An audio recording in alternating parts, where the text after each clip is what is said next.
Bom, boa tarde, gente.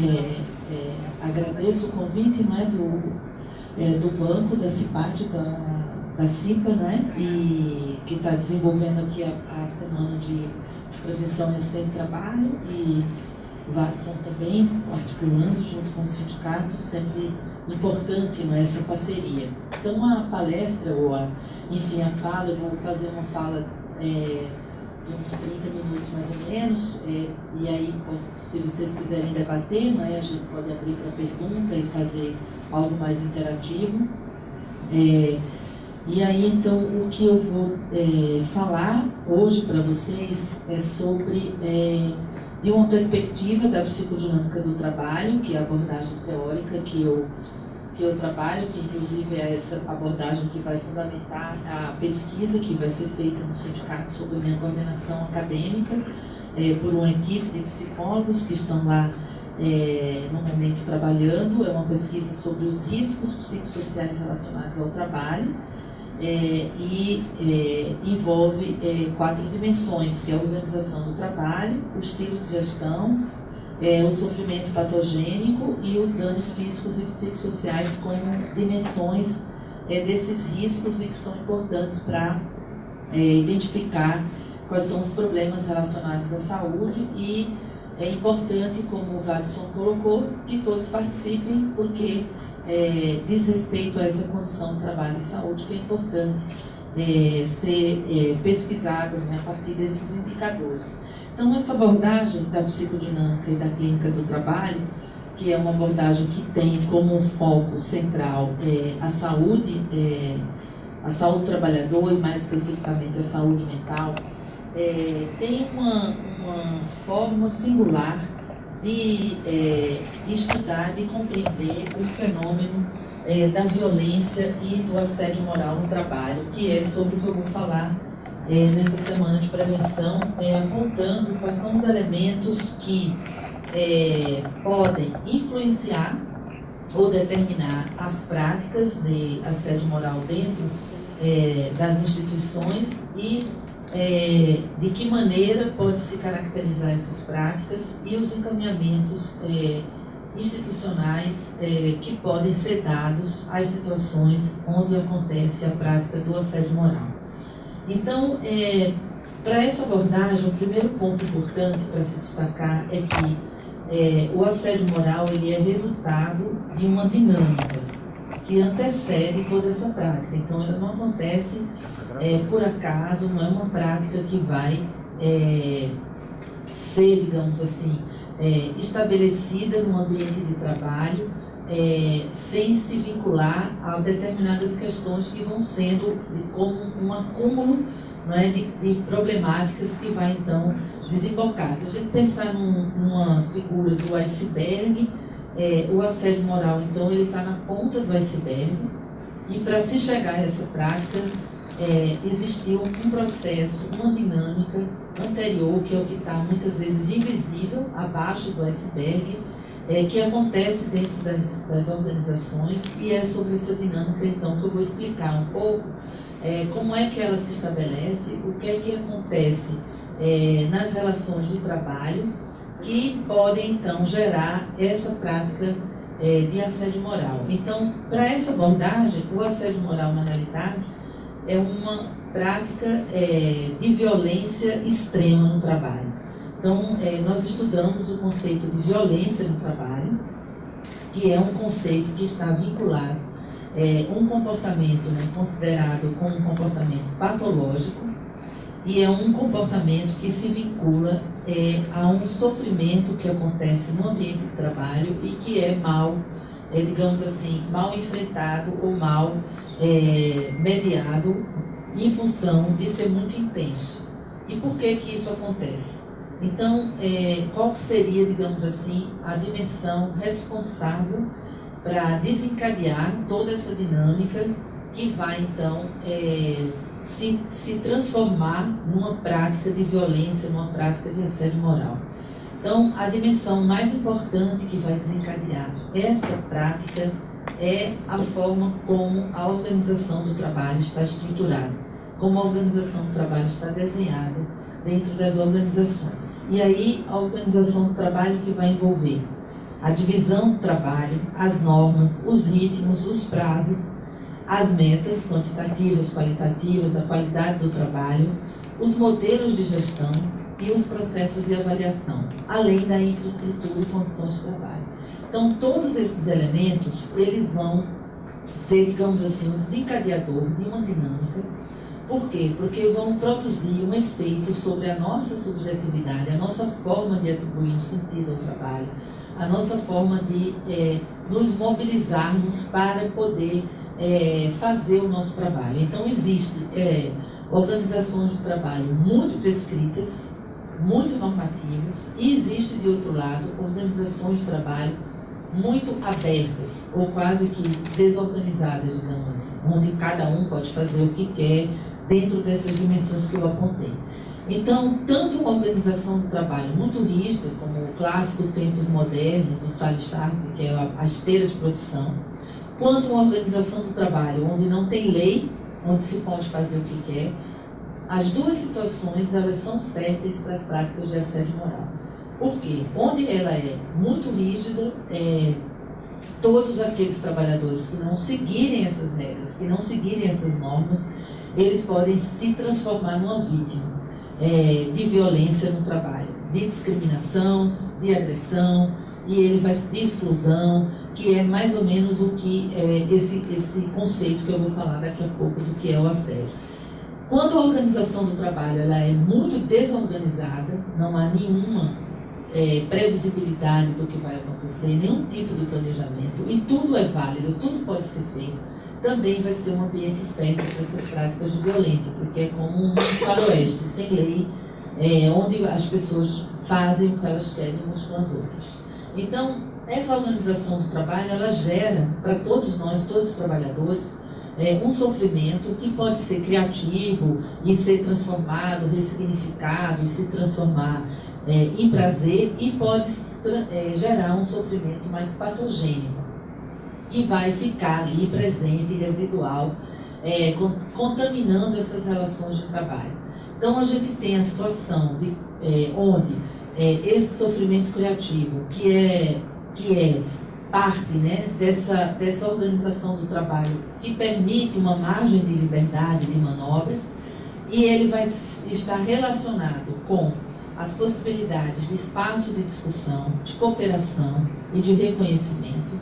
Então, quando a organização do trabalho permite condições para que possa se discutir o trabalho, se falar o que pensa, falar o que sente, encontrar as alternativas para melhorar essa organização do trabalho, fazer a gestão coletiva dessa organização do trabalho, quando tem espaço para o trabalhador ser reconhecido, ser valorizado, e existir cooperação, e é o que nós chamamos de, nessa situação, uma organização do trabalho que permite isso, ela é uma organização do trabalho que mobiliza um sofrimento criativo, mobiliza o prazer e a saúde.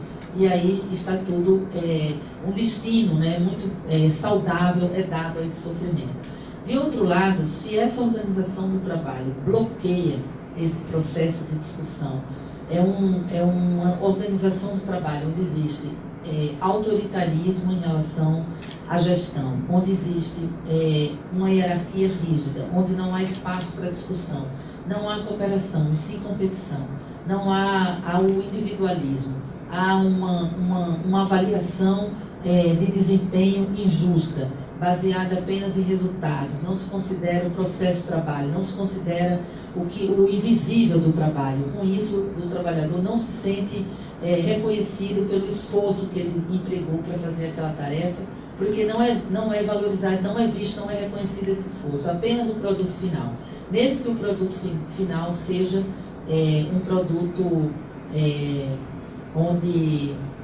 E agora eu me lembrei de um exemplo, né, que eu ouvi de um bancário, né, nem sei se eu devia dar esse exemplo aqui, não sei se está grampeando aqui a minha fala, mas é um exemplo, né, para mostrar como que esse trabalho, ele tem um trabalho, como que o trabalho, o resultado do trabalho, nem sempre expressa a qualidade do trabalho e realmente uma efetividade que se imagina com os processos de avaliação como eles são feitos.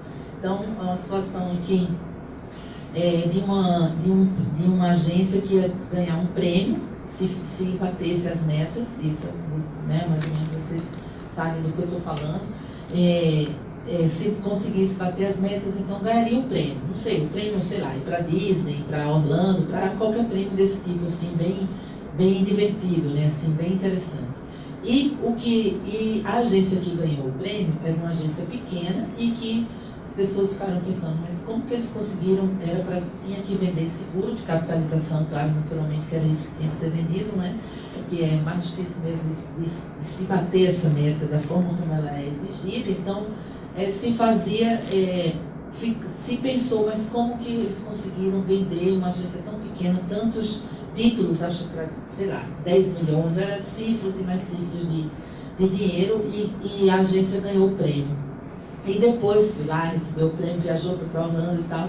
E se identificou depois que esses títulos tinham sido vendidos para uma empresa que precisava de um empréstimo e que, em troca, comprou esses títulos e depois desfez o negócio.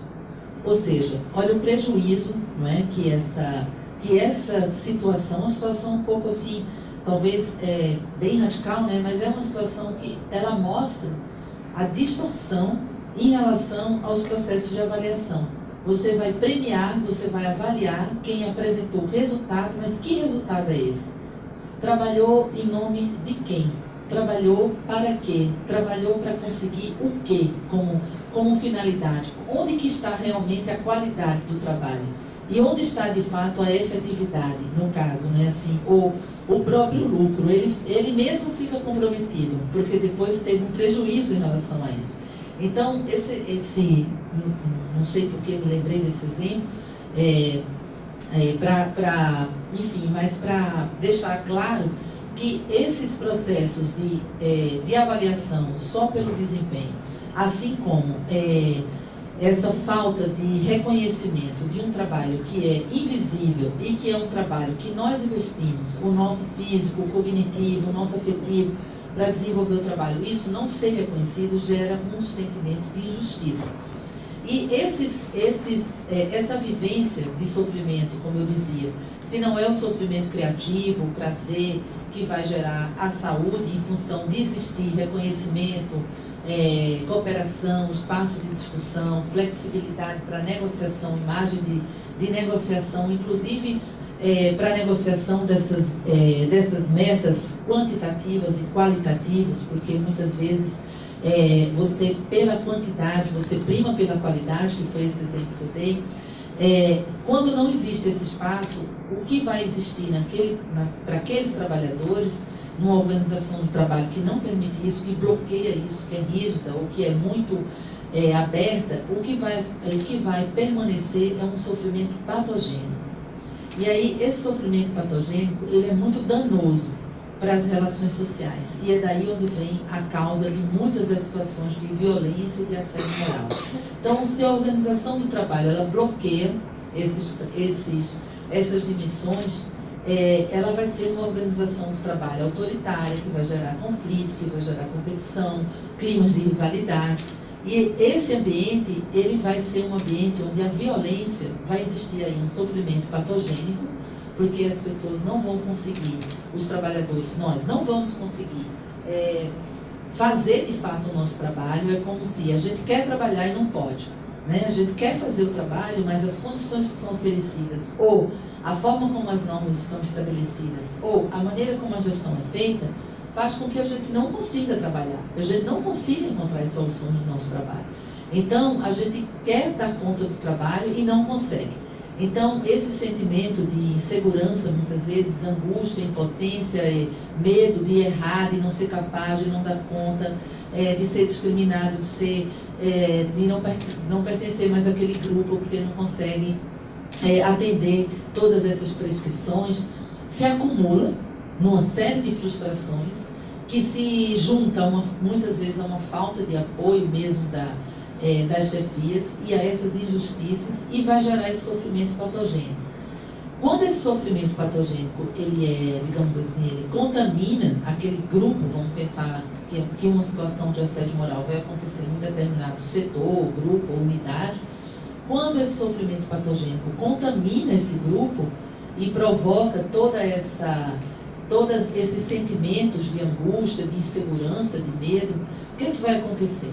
Vai acontecer que aqueles trabalhadores, nós todos fazemos isso, ou seja, diante do sofrimento patogênico, começa a se utilizar uma série de estratégias defensivas, estratégias de negação, estratégias de proteção, estratégias de eufemização, para não se confrontar com aquela realidade que gera aquele sofrimento patogênico. Então, uma dessas defesas é o que chamamos de banalização do mal.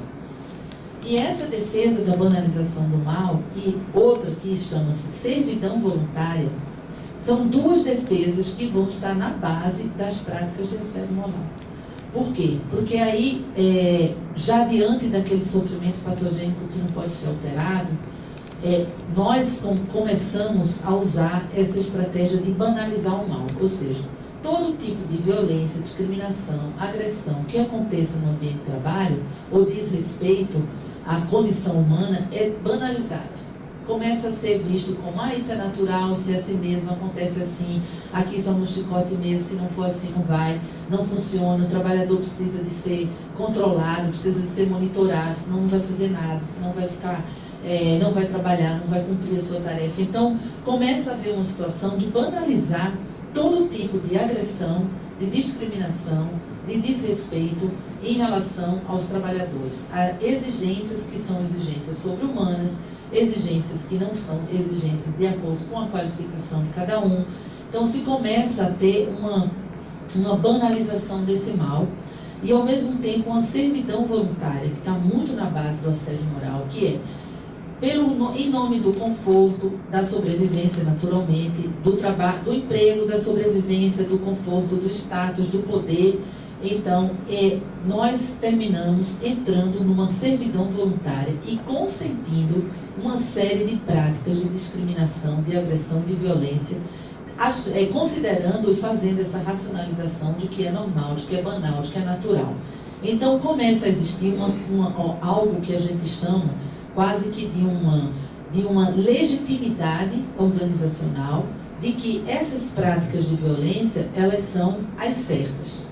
Elas são normais, elas são as únicas que devem existir para que o trabalho aconteça.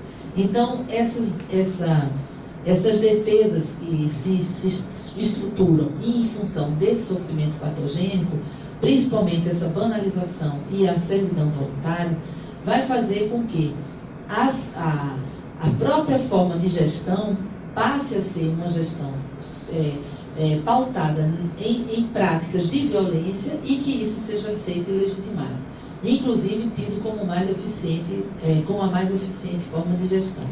Então, na hora que se estabelece essas defesas, naquele grupo vai ser criado o que nós chamamos de ideologia da violência. Então, tudo vai funcionar com violência, com opressão, com repressão, como a única maneira de se fazer a gestão. Quando se estabelece isso, é possível que a prática do assédio moral se institua, seja, digamos assim, escolhida a vítima. Porque existe uma diferença entre a agressão, a discriminação, a violência e o assédio moral. Não que tenha uma gradação do que é melhor do que o outro. Por exemplo, não é melhor discriminar do que praticar violência. Então, vamos fazer uma discriminação que isso é menor. Então, eu não estou dizendo que é menor no sentido do dano que vai provocar, porque todas essas práticas vão provocar um dano psicológico, um dano social.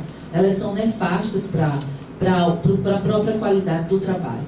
Mas essa prática de assédio moral ela vai se caracterizar e se instituir como prática quando uma vítima é escolhida. Na hora que a vítima for escolhida e é uma prática sistemática, frequente, deliberada, de humilhação, de exposição daquela pessoa a uma desqualificação, a vergonha. Então, humilhação, vergonha, discriminação começam a ser praticados de uma forma frequente, para aquela mesma pessoa dirigir, deliberado, com o objetivo mesmo de destruir a pessoa, de fazer com que ela desista, que ela saia daquele setor, que ela abandone aquele projeto, abandone aquele cargo. Aí se instalou a prática do assédio moral. O que não quer dizer que a violência já não estava presente, e certamente estava presente naquele grupo.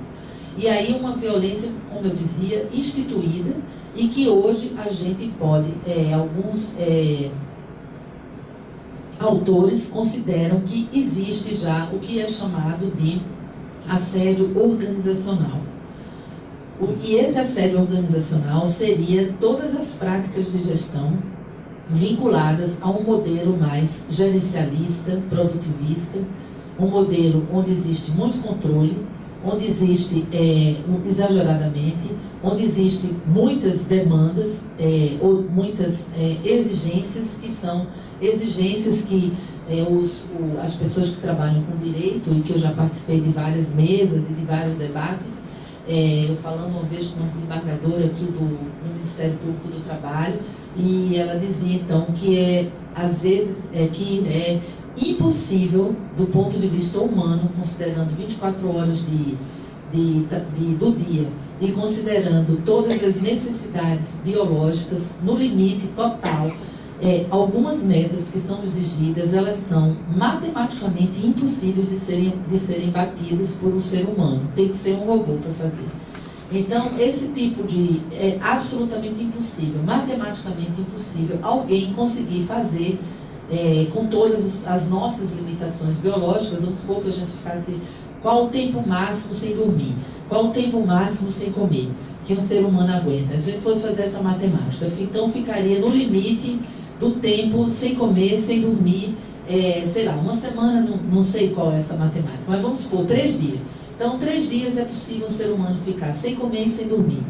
Ainda assim, ele não conseguiria bater o que muitas vezes é estipulado para ele fazer enquanto meta nessa proposta mais produtivista, gerencialista, e que tem tido também se agravado em função dos controles, a forma como os controles estão sendo estabelecidos. Então, você tem um outro exemplo que eu escutava também de um outro trabalhador que não é bancário, que trabalha com previdência, seguro pecuniário, quando a pessoa há um óbito e você tem que pagar alguma coisa, não sei como é o nome que chama disso, que você, do benefício, um pecúnio, isso. Que aí a meta era, olha a distorção que pode chegar, você tem que fazer 10 pecúnios por dia, então tem que matar 10 pessoas para poder ter 10 para fazer. Estão entendendo o absurdo e a distorção do que pode acontecer quando você estabelece indevidamente ou de forma padronizada para todo tipo de trabalhador? É como estabelecer metas para o médico ou para o professor, de quantidade de alunos que você vai ter que atender, ou quantidade de prova que vai ter que corrigir, ou quantidade, sem interessar muito a qualidade, sem interessar muito o tipo de serviço que está sendo prestado. Então, nesse exemplo que eu falei, claro, na instituição financeira o objetivo é o lucro mesmo, né? Esse, não tem outro, esse é o objetivo. Então, tem que se trabalhar com esse objetivo. Não dá para ser ingênuo, né? E entrar na falácia de que a atenção é para as pessoas. Não é. A atenção é para o lucro, e a relação capital-trabalho, ela é clara, explícita e muitas vezes mascarada por um discurso de que é colaborador, de que é equipe, de que é família, etc, etc e tal. Mas sabemos que não é isso, né? E não tem importância de ser ou não ser, porque não é isso que é o mais importante. O mais importante é a forma de perseguir, né, esse lucro é tão perversa e tão extremamente exagerada e tão extremamente exacerbada, principalmente aqui no Brasil, que vai se dar uma volta no próprio rabo, um tiro no próprio pé, no sentido de que se tem prejuízo com essa busca, não só em relação aos afastamentos e as questões vinculadas à saúde, mas à imagem da empresa e a esse tipo de distorção desses exemplos que eu dei, que retorna de uma forma negativa, por mais que se tenha fundos de investimento para a saúde e para, inclusive, processos de assédio moral. Então, o custo humano não é? E de vidas, inclusive, de várias tentativas de suicídio e práticas de suicídio, atos de suicídio que têm acometido os trabalhadores, assim, principalmente vinculados às práticas de assédio moral. Então a gente já tem um estudo, né? Ontem eu tive a oportunidade de fazer uma audiência pública na Câmara dos Deputados em relação à segurança pública aos policiais. Foram 12 suicídios em um ano. São muitas vidas, né? Que você pensa que vinculados muitas vezes a essas práticas de assédio moral que são absolutamente insuportáveis, porque coloca, né, o trabalhador nessa situação de humilhação constante. Então, qual que é o papel da CIPA, né? E qual que é o papel do sindicato, qual que é o papel da academia, e qual que é o papel da instituição em relação à prevenção dessa situação, ou ao combate e à prevenção do assédio moral e dessas práticas de violência que vão, digamos assim, contaminar e deteriorar essas relações sociais. Porque o próprio presenteísmo, ele é negativo para a empresa, ele é custo, porque o trabalhador, ele trabalha doente, ele não vai ter o mesmo desempenho.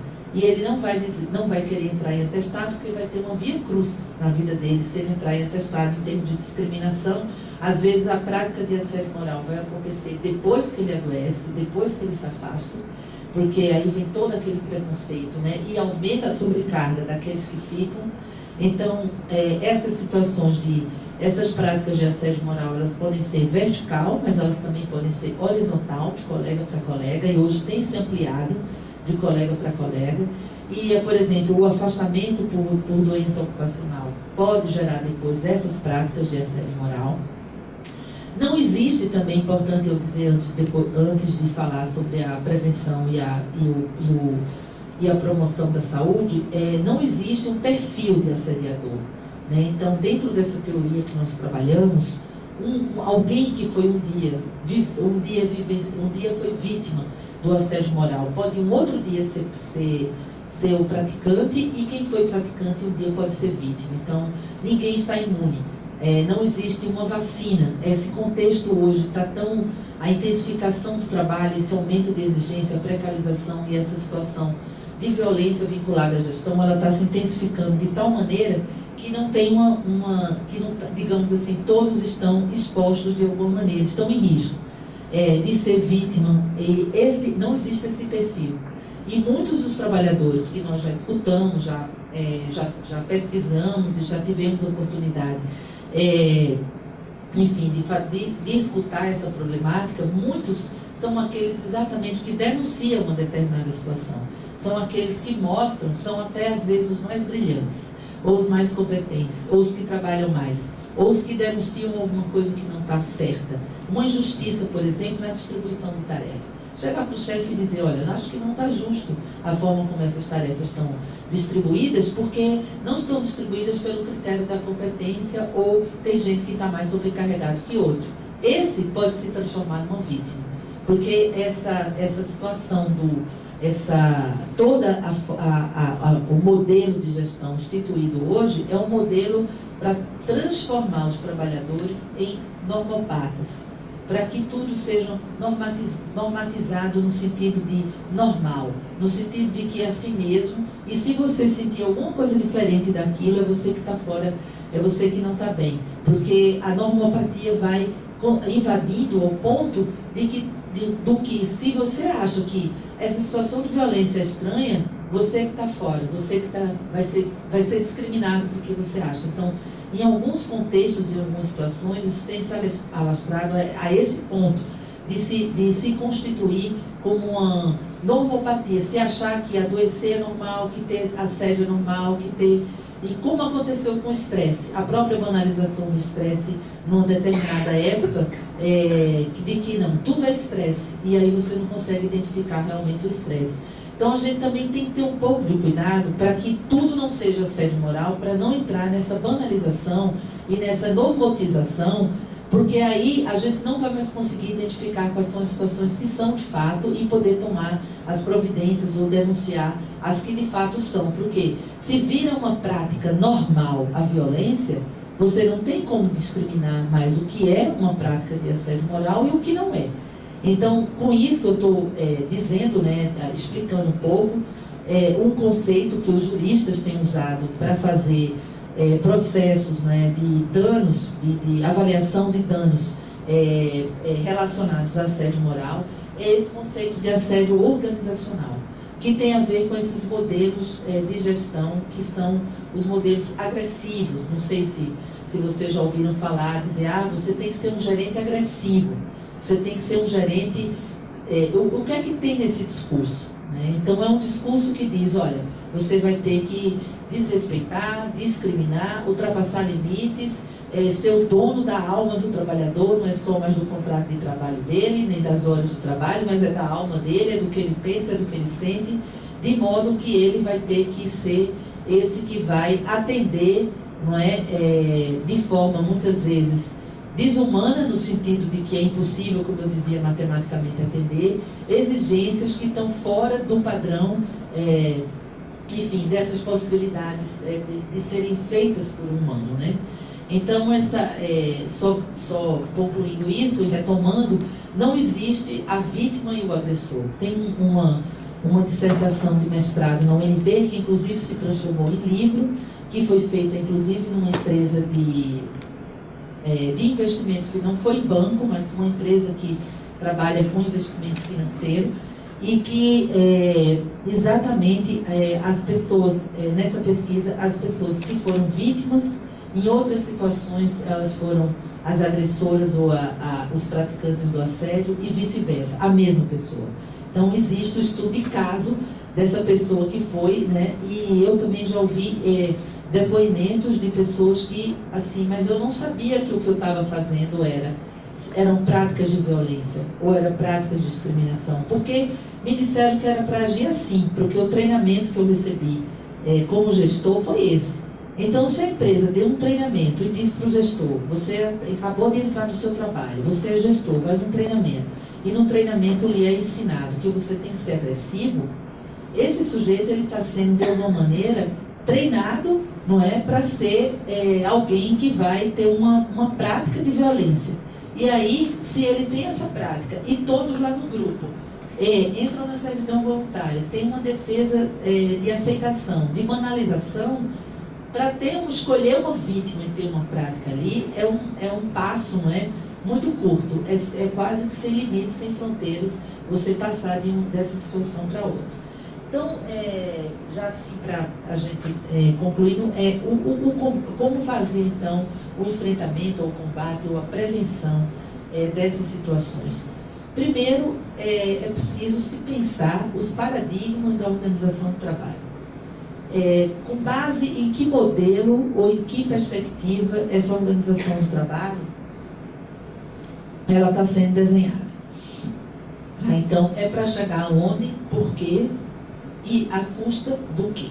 Então, é preciso se repensar os modelos de organização do trabalho, que vai envolver aquelas dimensões que eu comentei, da divisão de tarefa, das normas, dos ritmos, dos modos de gestão, modos de avaliação, condições de trabalho, metas, prazos, tipos de pressão, controle. Então, é preciso se redesenhar a organização do trabalho. Se não se redesenha, nós vamos ficar punindo agressores pontualmente e outros vão surgir. E aquele que a gente puniu num determinado lugar, ele vai para outro lugar fazer igual que ele fazia. Então, é preciso redesenhar a organização do trabalho, é preciso repensar os modelos de gestão e é preciso, acima de tudo, repensar os modelos de avaliação do trabalho, que não é essa avaliação que eu falava, que eu dei aquele exemplo distorcido, não é? E as formas de controle. Controle tem que existir no ambiente de trabalho, mas como é feito esse controle? De que maneira ele é feito? De que maneira gestão tem que ser feita? Tem que ter coordenação, tem que ter hierarquia, tem que ter disciplina, tem que ter controle, tem que ter norma. Agora, como isso é instituído? De que maneira é feito? E quais são, principalmente, os espaços que essa organização do trabalho dá para que haja uma negociação entre esse prescrito e as condições de trabalho que eu tenho tais condições, e qual é o espaço de discussão desse prescrito, que muitas vezes é um prescrito inviável de ser atingido. Então, sem esse espaço também de discussão nas equipes, não tem como redesenhar essa organização do trabalho. Então, essas são as formas, essa é a forma principal de prevenção. E depois que a prática já acontece, o que é que se pode fazer? Então, são os encaminhamentos que pode ser dado. Então, primeiro, a gente tem um problema sério, que é a questão da denúncia. Então, o silêncio é o que impera. Igual quando uma situação de suicídio, depois, muitas vezes, aquele grupo se desmancha, cada um vai para um lugar, ou não é mais falado aquela situação, fica velada. Então, uma primeira, digamos assim, dimensão que precisa ser trabalhada é essa do silêncio. Porque essas denúncias, elas precisam ser feitas de alguma maneira. Em que instâncias?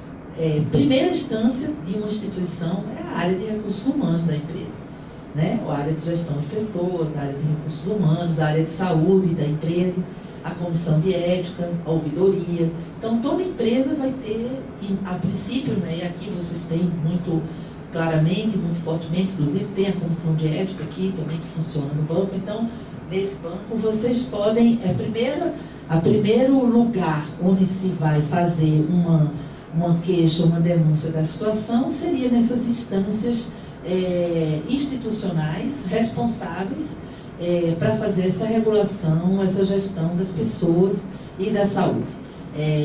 E segundo, o Ministério Público sempre é uma possibilidade de se fazer esse tipo de denúncia. E claro que o sindicato também é uma forma, né, de se fazer essa denúncia, de se apresentar esses casos também para serem encaminhados. Então, o ideal é que os casos não aconteçam e que a gente consiga atuar no redesenho da organização do trabalho. E aí consiga estabelecer um espaço de discussão dentro dos setores, de modo que as situações de violência possam ser identificadas e imediatamente coibidas.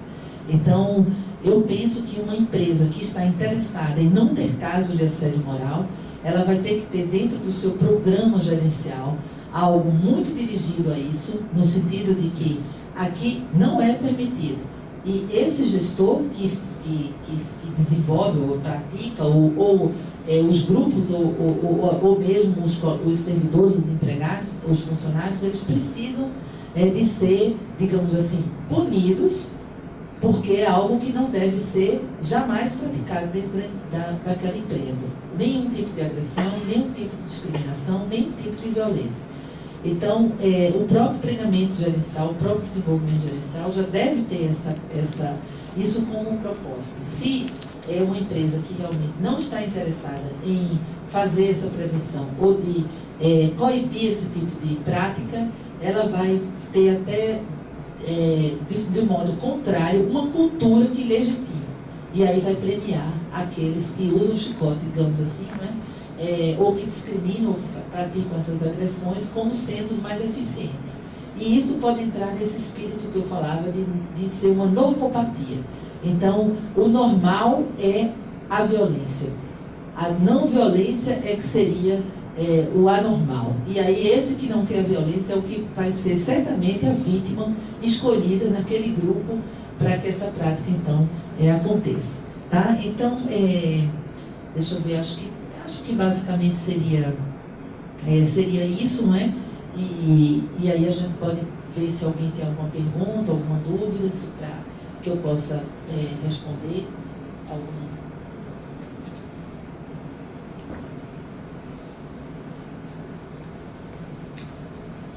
E aí eu posso discorrer mais um pouco. Alguém quer fazer alguma pergunta? Doutora Magnólia, essa questão do assédio e todas essas dificuldades que os trabalhadores sofrem hoje, no Banco do Brasil aqui talvez exista uma pequena semente, né, para tentar tratar essas questões, porque hoje a gente está dentro da empresa discutindo esse assunto, já é um avanço muito grande naquilo que a gente já vivenciou há muito pouco tempo atrás, né?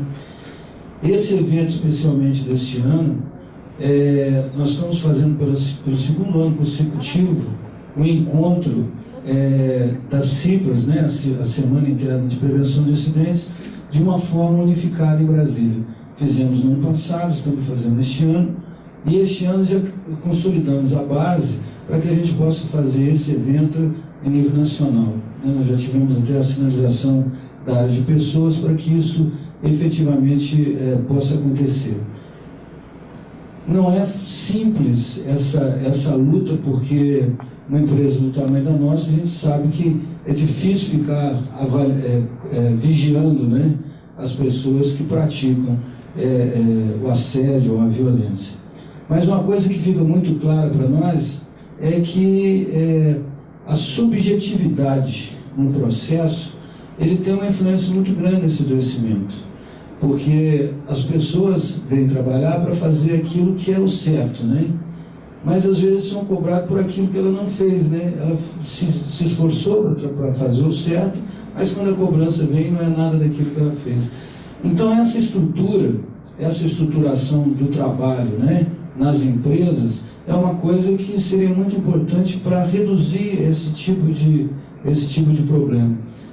Nas questões do Ministério Público, do Ministério do Trabalho, do Ministério da Saúde, o que efetivamente hoje, em que estágio estão essas ações para que possa se instrumentalizar esse mercado, para que essas práticas fiquem menos recorrentes, ou mesmo que elas tenham um nível de punição que possa constranger futuros agressores a tomar essas atitudes.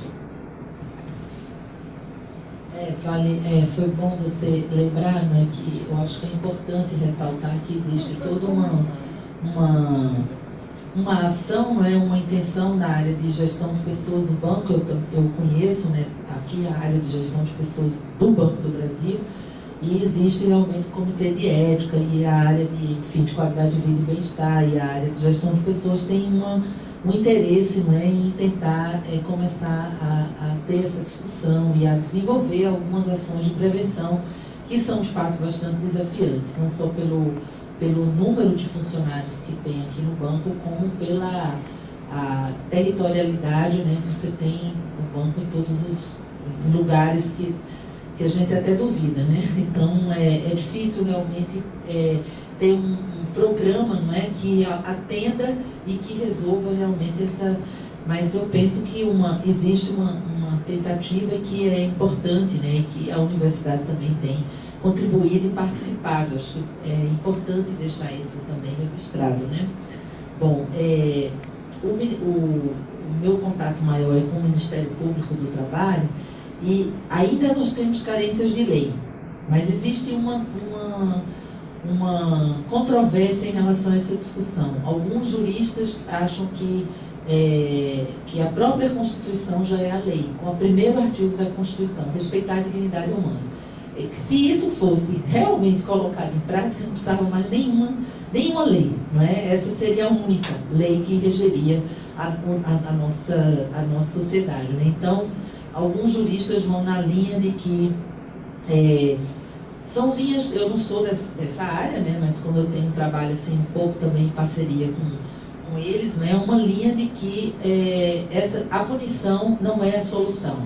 E nós sabemos que não é, porque o que eu estava dizendo, vamos supor que 10 gestores de 10 agências pratiquem essa violência, e o banco, ou através do Ministério Público, se consiga um caminho de fazer a denúncia e de se ter essa punição, e a punição inclusive sirva de exemplo para outros e tal, mas que sabemos como é que é a aplicação das leis também no nosso país, não é? E esses 10, vamos supor que eles vão ser punidos e vão ser até demitidos e vão sair da empresa.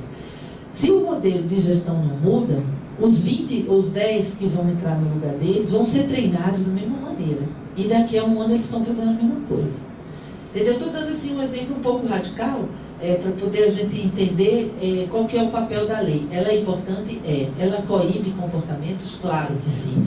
É uma forma de regular? Sem dúvida nenhuma. É importante ter lei que garanta as questões da violência, do assédio? Claro que sim. A gente sabe que o avanço que foi a Lei Maria da Penha em relação à violência contra as mulheres. Então, evidentemente que a lei, ela regula comportamentos, ela coíbe e ela tem um caráter também preventivo, mas ela não é suficiente em relação a essa problemática do assédio moral no trabalho ou o próprio assédio organizacional. A gente precisa de ter uma discussão realmente mais ampla com a área de gestão de pessoas, a área de saúde do trabalhador, o sindicato, enfim, os acionistas, a diretoria, a universidade. É preciso ter uma discussão um pouco mais ampla em função de como tentar coibir esses comportamentos, porque o modelo que é, digamos assim, socializado, que quase que vira uma ideologia, pode, o jovem gestor que vai entrar numa empresa onde a cultura ou o modelo de gestão já tenha embutido nas suas práticas a violência, esse jovem que vai entrar, ele já vai ser treinado assim, ele já vai ser socializado para fazer isso. Então é preciso haver uma mudança de cultura, é preciso haver uma mudança e um redesenho nessa organização do trabalho que se aproxime dos interesses, que é o lucro, naturalmente, mas que não se distancie, não é, dessas relações, enfim, sociais, porque são prejudiciais em algum momento. Tá? E aí você vai ficar demitindo, aplicando lei, demite 10, entra 10, os 10 vão fazer a mesma coisa, demite 10, entra 10. Então, tem todo um custo, um investimento aí. E eu penso que no eixo educação, fazer o investimento na educação, tanto dos gestores, quanto de todos os funcionários, empregados, uma educação para poder identificar as situações que são de discriminação. E aí nós não estamos falando aqui das sensibilidades, porque existe uma tendência muito grande, né, na área de saúde, principalmente eu trabalho há 30 anos com saúde do trabalhador e saúde mental, há uma tendência a dizer que alguma coisa do sujeito, ele já veio assim, ele já nasceu assim, e aí ontem o que desde criancinha, né, ele era assim, e aí a gente ontem mesmo discutia nessa audiência pública 12 suicídios, quer dizer, 12, que coincidência, 12 pessoas entre policiais, os mesmos trabalhos, 12 com problema pessoal, ou seja, vamos supor, estavam todos com problemas pessoais naquele ano, com aquela mesma profissão, trabalhando com o mesmo tipo de trabalho. É muita coincidência, né? Em função e aí é igual você pensar, e a gente tem que ter um pouco de cuidado, porque o assédio moral não é uma relação interpessoal, não é um conflito que se estabeleceu entre pessoas. Os conflitos existem. Como eles são mal resolvidos, e muitas vezes eles são criados em função de uma organização do trabalho que é precária, depois ele é transformado numa prática de assédio moral, mas não porque foi um conflito pessoal, porque eu não gostei de fulano, o fulano não gostou de mim, porque ele, naquele contexto, foi se transformando nessa prática. Uma pesquisa que nós fizemos com jornalistas, outra categoria também de uma organização pública, existia um computador para 4 jornalistas. Os 4 trabalhavam em agência que é aquela notícia na internet que vai direto. Então, se eu estou aqui, está acontecendo aqui alguma coisa, ele vai registrar aquele fato e ele vai ter que colocar online aquela notícia de forma imediata. Qual é o instrumento principal do trabalho desse sujeito? O computador, se é online. Se ele precisa de botar lá, ele precisa... O ideal era que cada um tivesse um notebook. Né? Seria o ideal. Aí você ali registrou e colocou um computador para 4. Sendo que você tem os prazos para essa notícia sair. Porque como ela é online, ela perde a validade muito rapidamente. Então, a agilidade é fundamental para esse trabalho ser bem feito. E se você tem um chefe que estabelece um prazo muito curto para você fazer isso, sendo que não tem a condição de trabalho para isso, e além disso fica te ligando para te pressionar, para saber se você já fez ou não, esse trabalhador está em risco de adoecimento e está em risco, os 4, uma situação, um conflito ser estabelecido e ser escolhido uma vítima para a prática de assédio moral. Porque eu estou aqui, eu preciso fazer meu trabalho, até uma hora você chega também precisa fazer, daqui a pouco você está com um verdadeiro pavor do seu colega, você está com raiva dele, você está gritando com ele, você está puxando o tapete, você está escondendo, inclusive, travando o computador, botando senha para ele não entrar e você entra. Você que jamais pensou na vida que faria isso. Alguém que era totalmente do bem, digamos assim, então não tem esse perfil. Alguém que queria trabalhar, que o que deseja trabalhar, ele vai sendo levado naquela rede, ele vai sendo enredado, né, num emaranhado, numa lógica, que quando ele vê, ele está com uma senha para o colega não entrar, para ele ir mais rápido, para ele entregar mais rápido o trabalho. Principalmente se lá tiver remuneração variada, se lá tiver avaliação de desempenho por meta, e se lá não tiver a menor flexibilidade para negociação, ele vai puxar o tapete desse colega com certeza absoluta. Ainda mais com essa lógica do consumo, essa lógica da sobrevivência que nós estamos. Então, alguém que jamais pensaria que faria isso na vida e que pode não ter nenhum valor desse na sua vida pessoal, ser uma pessoa altruísta, transcendente, coletivista, ele vai se ver numa situação tal dele, para não perder aquele emprego, para não perder aquela função, de fazer coisas, não é, para prejudicar o colega, para poder ele terminar mais rápido, usar o computador e o outro não usar, e ele ainda ganhar os 10% a mais da remuneração variada por desempenho. Esse processo de trabalho, ele vai o quê? Deteriorar totalmente as relações do coletivo. Porque o assédio moral ele vai existir por quê?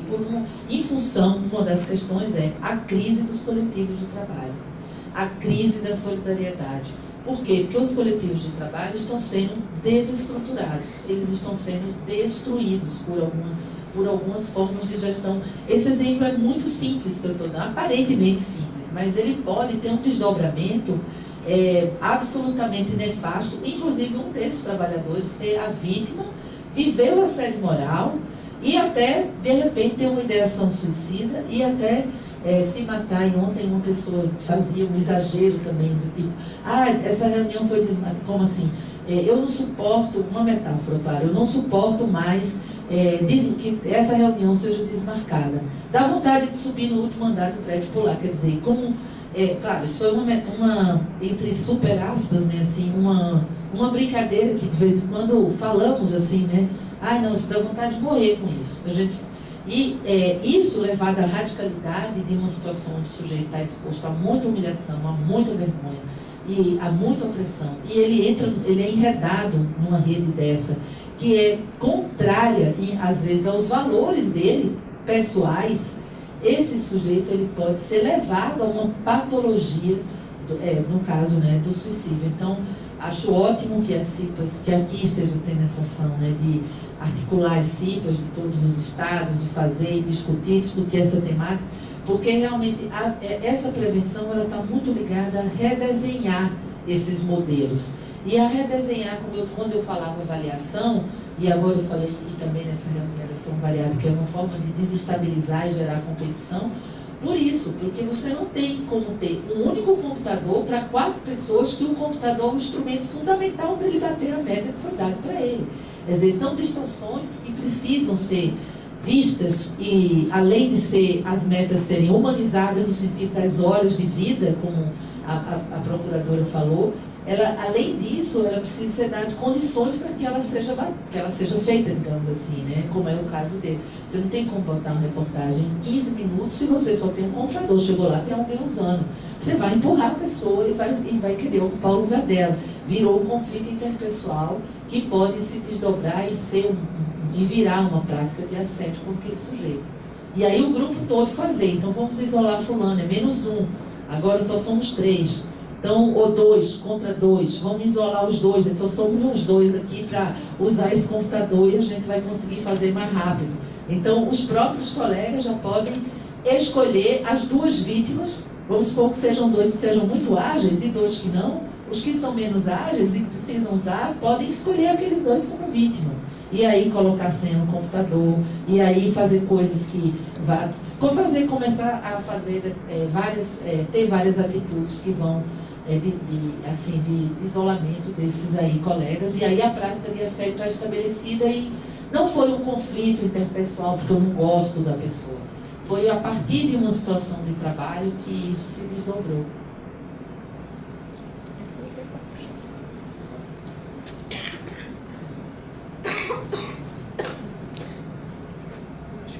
Eu ia fazer um comentário, posso fazer? Bom, em primeiro lugar, você, doutora, só tem a minha opinião, que pode falar passiva de ser completamente refeita, debatida e refeita. Eu já tive, como funcionário de agência, meta de vender 150 seguros de automóveis na cidade. Uma cidade hoje não tem Detran e não tem nenhum automóvel. Eu já recebi uma meta dessa. De um superintendente cavalo. Eu era um funcionário, um gerente expediente, mas o meu gerente quase deu um tiro no corpo por causa desse cara. A atitude dele sempre foi a mais estúpida possível, de humilhar em qualquer reunião. Eu, felizmente, não participei disso. Mas, nesse ponto, existia, então, claramente uma hierarquia tripla aqui. O cavalo, o meu gerente e eu. O meu gerente, obviamente, agia no sentido de procurar atender o que era possível. Eu sofria algum tipo de assédio, mas eu sempre fui compreensivo em relação à situação. Eu sei que ele não é assim. Ele só fazia o que ele fazia porque tinha alguém acima dele obrigando. Nesse caso, essa atividade aqui deveria ser direcionada para esse cara.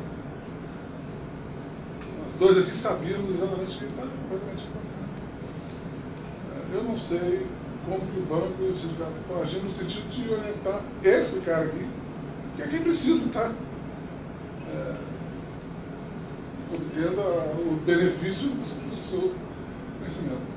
Então, era só esse comentário que eu queria fazer. Essa é a dificuldade, como você falou, a dificuldade de monitorar e punir, quem seja, achar quem faz. A dificuldade é que esses caras são bolsos poderosos.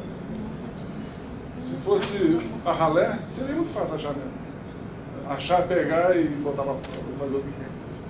Então, eu só queria fazer esse comentário. Acho que é. Boa tarde, meu nome é Tânia, sou vice-presidente da CIPA do SED 2. Eu vejo com preocupação essa questão do assédio moral, especialmente nesses 3 prédios aqui do setor bancário sul. Hoje, por exemplo, nós tentamos convidar os colegas, pelo menos aqui do SED 3 aqui, lá do SED 2, e as pessoas não tinham coragem sequer de vir numa palestra dessa. Em primeiro lugar, tem que pedir autorização do chefe. Não existe isso. A CIPA, a gente manda todo dia dizendo, olha, a CIPAT está na IEM, todo mundo tem que... Mas não existe. A tal da normopatia já está ali na cabeça, já é normal isso. E os mais novos que estão chegando, os 5, 6 anos de banco, 2 anos de banco, ultimamente o pessoal está subindo muito depressa pelo banco, né? É uma facilidade muito grande, o pessoal já chega muito preparado no mercado de trabalho, enfim. E eles estão chegando com aquela coisa assim, que não deixa de ser um tipo de assédio, que vocês não se envolvam, não se misturem com os colegas de 10, 15, 20 anos de banco. Tem 20 anos de banco, eu que estou voltando 2 anos para aposentar, tem gente que nem conversa comigo. Especialmente que eu sou assim, eu falo com o sindicato, eu faço greve, né? Já fui assediada várias vezes, já denunciei, já fui na ouvidoria, o sindicato já me ajudou muito, graças a Deus. Por isso que eu estou viva até hoje. Mas assim, faço terapia, enfim. As pessoas têm medo, mas é aquele medo normal. E assim, e quando fala, gente, vamos descer, vamos escutar, a gente só vai escutar, só saber o que está acontecendo. Ai, não tem jeito de colocar isso aí na internet para a gente ver. Mas num lugar que não anote o nome de quem está vendo. Então, assim, é muito complicado. Isso pessoas formadas, pós-graduadas, mestradas, mestrandas, doutorados, doutorandos, quer dizer, Enfim, aqui no Banco do Brasil é osso.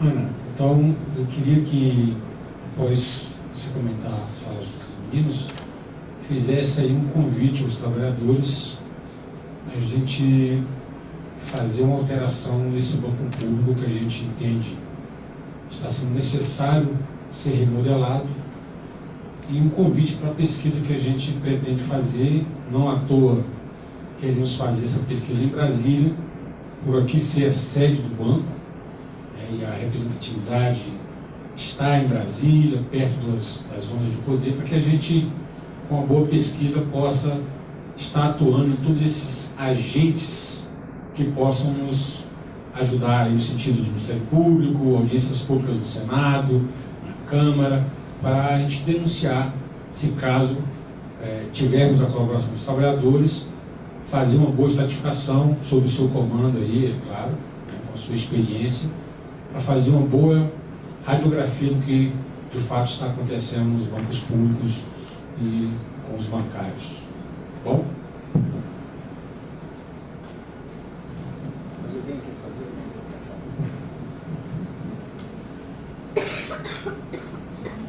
Doutora Manuela Donai, eu queria ouvir da senhora, bom, primeiro um rápido comentário seguinte. No banco a gente tem duas posições extremas. No mesmo momento que o banco abre as portas para que uma palestra que trate do assunto seja feita aqui dentro da casa, a gente tem também, todo mundo certamente que aqui está ou não, conhece gente que em algum momento foi buscar algum direito, trabalhista, obviamente, e o banco imediatamente apresentou alguma punição, enfim.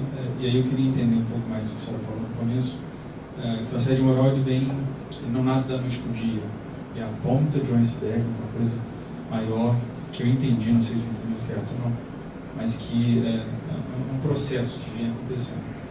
Mas, nesses casos específicos aos quais eu me refiro, ele acontece sim da noite para o dia. Ou seja, o funcionário busca o seu direito, que ele entende ter trabalhista, acho que, e tem mesmo, na verdade, e o banco imediatamente apresenta uma punição que a Justiça tem classificado assim, e reconhecido assim como assédio moral. E apresenta daí uma conta financeira para o banco. A segunda pergunta, a senhora citou a Lei Maria da Penha como um parâmetro, né, um exemplo, para a gente entender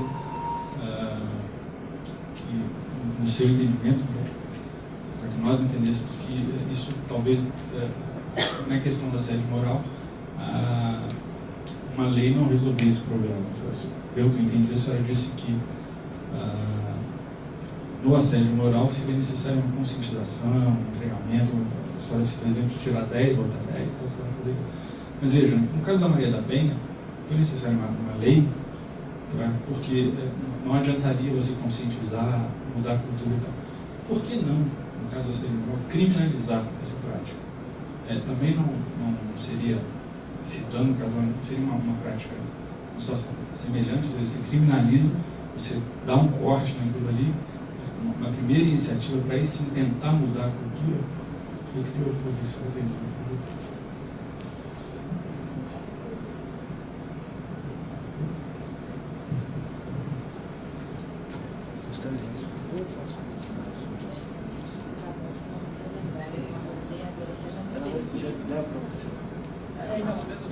É na mesma linha do bar.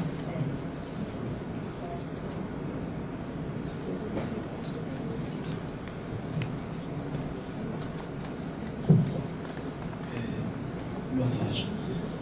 Mais ou menos a mesma linha, eu não sei, na minha visão, talvez criminalizar assédio moral seria uma coisa um pouco complicada por causa da relação trabalhista e relação à mulher. Mas eu acho que a mudança nesse caso seria uma questão de cultura. E aí meu pensamento é como mudar uma cultura nesse sentido dentro da empresa, que de vez em quando a gente enxerga que as pessoas não têm mesmo confiança de entrar no canal que atende esse tipo de situação. Por exemplo, entrar numa ouvidoria para reclamar que teve um assédio moral, ou procurar algum setor dentro do banco que trate desse assunto. Então, assim, na minha perspectiva, do meu pensamento, como conseguir criar, né, que esse canal se faça realmente representante daquela pessoa que está buscando uma defesa, que não vai procurar uma ouvidoria interna, alguma coisa desse tipo, é para buscar essa coisa.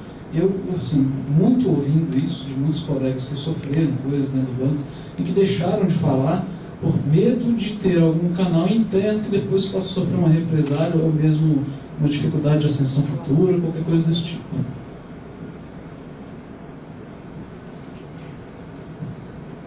Eu penso que, bom, eu, como eu falei, eu não sou jurista, eu sou psicóloga, então um pouco até, acho que até me meti demais, né, na área jurídica com essas observações, mas em função de já ter feito tantas mesas com colegas da área e do Ministério Público do Trabalho que eu terminei falando isso, então nem compreendo muito bem se seria constitucional ou não a criminalização, ou que tipo de lei. Eu sei que o Estado do Paraná tem uma lei já de assédio moral. Aqui no Distrito Federal existe na nossa Câmara Distrital um grupo que trabalha com as questões, um grupo de trabalho que é responsável para receber, inclusive, as denúncias de assédio moral. Eles trabalham junto com a Comissão de Direitos Humanos, e é um grupo que eu conheço, porque eu também participei um pouco do treinamento, da constituição desse grupo, que tem psicólogos, assistentes sociais, enfim, e eles têm um pouco eles desenvolvem o trabalho junto com a Comissão de Direitos Humanos, no sentido de aprovar algumas leis, lutar por algumas leis. Então, não sei exatamente em que pé está a lei em relação ao assédio moral aqui no Distrito Federal, porque nós não temos uma lei nacional, e sei que no Paraná já tem algumas, que também não sei qual tipo de pena que seria dado, se é só uma indenizações ou se o sujeito seria preso, como é que seria esses encaminhamentos. Mas evidentemente que o que eu quis dizer é que não é só talvez fazendo as leis que a gente vai resolver. Eu quis dizer que não é, não vamos fazer a lei e vamos educar. Imagine, você falou da Maria da Penha, realmente seria educar, né, todos os... educar teria que primeiro educar todas as mulheres que são mães desses homens. Então, uma coisa assim que eu fiquei pensando, nossa, teria que ter começado esse treinamento lá na Idade da Pedra, né? Então, claro, fiz aqui uma viagem ao tempo e pensei, absolutamente impossível, mas considerando tanto a variável social, antropológica, enfim, psicológica, o que eu quis dizer é que muitas vezes as organizações, por exemplo, fazem umas cartilhas, as cartilhas de assédio moral ou o código de ética.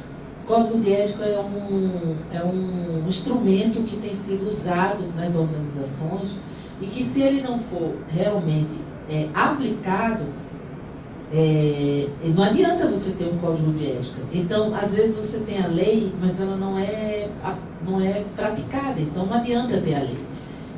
Nesse sentido que eu falei, e no sentido de que não adianta só ter a lei, porque se não muda o que realmente originou aquele problema, ele vai continuar se repetindo, enfim, indefinidamente, e a pessoa vai sendo presa, vai voltar, vai ser presa, vai voltar, e a empresa vai pagar uma indenização e vai pagar outra e não vai resolver o problema. Então, muito mais no sentido de trazer aqui para vocês a causa original, do que mesmo de fazer uma discussão se eu sou a favor ou não, a lei ou a criminalização. Realmente eu nem tenho uma posição formada sobre isso, e eu acho que é importante realmente que alguns exemplos tivessem que ser dados, né? Assim, às vezes era importante mesmo, né, que tivesse essa aplicação dessa lei.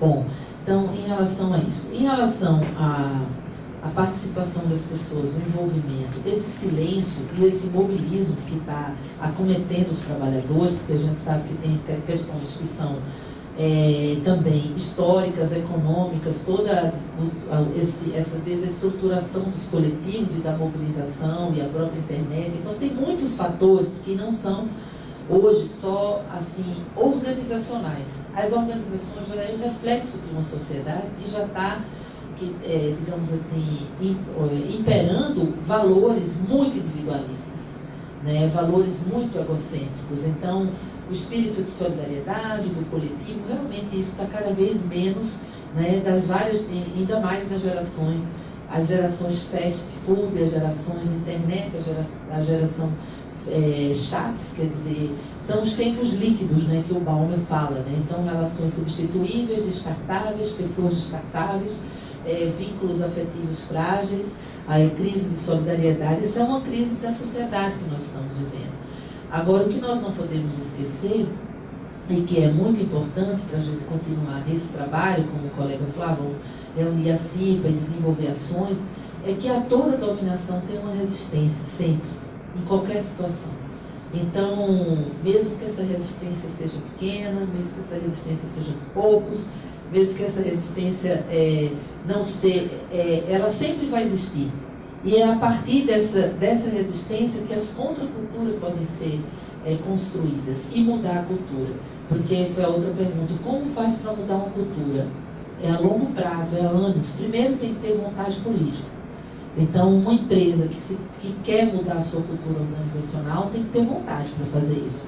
Política tem que ter sustentabilidade também, política, institucional, e tem que ter realmente um processo participativo, porque a cultura não adianta botar um decreto dizendo que a partir de hoje a cultura vai ser diferente, porque a cultura é formada de valores, é formada de simbolismos, é formada do discurso, é formada de artefatos, é formada de uma linguagem, e isso precisa de tempo para ser alterado, esses paradigmas. Então precisa primeiro querer alterar esses paradigmas para poder investir nessa mudança através da educação continuada. Como é que está sendo o treinamento das pessoas que estão, os jovens que estão entrando? Uma vez eu estava numa empresa também discutindo isso, porque não é um problema só daqui, é de várias empresas. Os velhos não servem mais para nada, né? Então isso é uma coisa assim um pouco hoje quase que radical, né? Principalmente nessa era dessa informação, né, assim, online. E aí nessa empresa então discutíamos e eu questionava como é que está sendo o treinamento das pessoas que entram nessa organização. Que valores estão sendo passados? Porque se realmente o modelo já é individualista, fora da empresa, dentro da empresa ele é também individualista, ele reforça, e é uma geração individualista, é muito difícil você conseguir alterar isso. Então, estou dizendo que é uma coisa desafiante, não é que não seja possível, mas depende de muitos fatores e de muitas vontades e de muitas negociações para que isso aconteça, não é? E aí, claro, que as pessoas vão ter medo de sair do seu posto de trabalho. São as contradições. Que você falou, quer dizer, abre esse espaço para se fazer uma palestra sobre a temática, mas ao mesmo tempo as pessoas que precisavam ouvir não vêm ouvir, quer dizer, ou não libera seus servidores ou seus empregados para assistir, seus funcionários. Então, a sua equipe e as pessoas mesmo hoje já estão fazendo um autocontrole. Se eu for, vou ser discriminado, porque já estão achando que eu vou para descansar, que eu vou porque eu não quero trabalhar, que eu vou porque eu estou, sei lá, participando do sindicato, alguma coisa assim, porque a CIPA é algo que vai, né, fazer a grande revolução do mundo, é a CIPA. Quer dizer, nossa senhora, se fosse, né? Não é, né? Sabemos que nem é a CIPA, nem é o sindicato, nem sei se teria algum espaço até para algum tipo de revolução, mas a das ideias, com certeza sim. E aí, por isso que esses espaços de discussão são importantes, né? Agora, claro que a prática de assédio moral, como eu dizia, a gente precisa fazer essa distinção entre o que é o assédio moral no trabalho, o assédio organizacional e a violência no trabalho. Do ponto de vista científico, acadêmico, conceitual, são três coisas diferentes. Todas três são negativas, todas três são nefastas, todas três precisam não devem ser praticadas.